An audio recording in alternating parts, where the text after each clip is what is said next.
Hello everyone, I'm here in Atlanta today with our Chief Cancer Control Officer, Dr. Richard Winder, and our Chief Medical Officer, Dr. Otis Brawley, to share some really exciting news. There's a report coming out today in the journal CA detailing the progress we've made against the ambitious 2015 challenge goal for the nation to reduce the cancer death rate by 50% over 25 years. And the news we have to share is good. So, Rich, Otis, how about telling us about it? Well, I'll kick things off, and I think you said it well. This is good news. Even though we didn't make it all the way to the 50%, but we made it more than halfway. And just even a few years ago, we did not think we were going to pass that halfway point. So we reduced cancer age-adjusted mortality by 26% compared to the peak year of 1991. And when we launched this goal, it was just a few years past that peak, a lot of people across the country said, ACS is just way too out in front. There's no way we're going to even sniff at this kind of goal. And it's so exciting to see the progress that we have made. And we know how it happened. And I really encourage people to actually read the paper because it goes through in depth what comprised this reduction in mortality. On the other hand, there's a glass half full, glass half empty aspect to this. We did not make it all the way.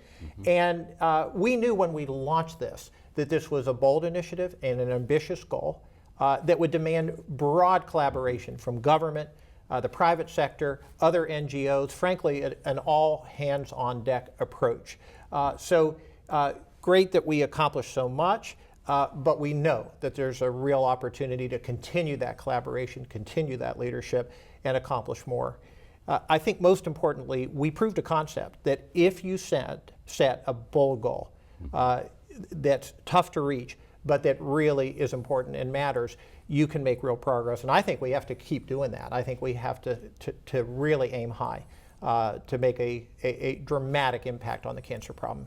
No, I tell you, I agree, Rich, and I think it's so terrific that the board back in the 1990s had the vision to set this goal, because if we hadn't have set it, we probably wouldn't have gotten there. And the other thing I noticed is we kind of let the 26% roll off our tongues, but that is really big news. That's huge. It's one, we translate that into number of deaths we prevented, and it's 1.1 million deaths averted in men and over 500,000 deaths averted in women. It's real people, real lives. No, I agree. We didn't make the 50%, but we ought to celebrate the progress we've made. Otis, what do you think? Yeah, let's translate this another way. If you're the average adult 50 to 60 years old, your risk of dying from cancer today is about 75%, really 74% of what it was in 1990. That's real progress.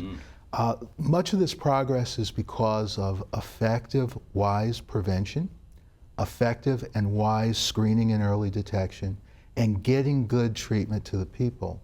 Now, when we talk about the decline, it's a 45% decrease in male lung cancer death rates. That's heavily driven by smoking cessation. When we look at colorectal cancer, it's a 47% decline in men, 44% decline in women. That's heavily driven by screening, early detection, and getting good treatment to people for colorectal cancer. In breast cancer, we've had a 39% decrease. Again, the messages there are effective, wise screening and getting treatment to people. We've also had a 53% decrease in prostate cancer. We're still trying to figure out the reasons for that decline. But overall, this report tells us that we can do very positive things in cancer. It tells us we have done very positive things. It also tells us we can do better. And I think the thing to stress is we have done well, but we can do better.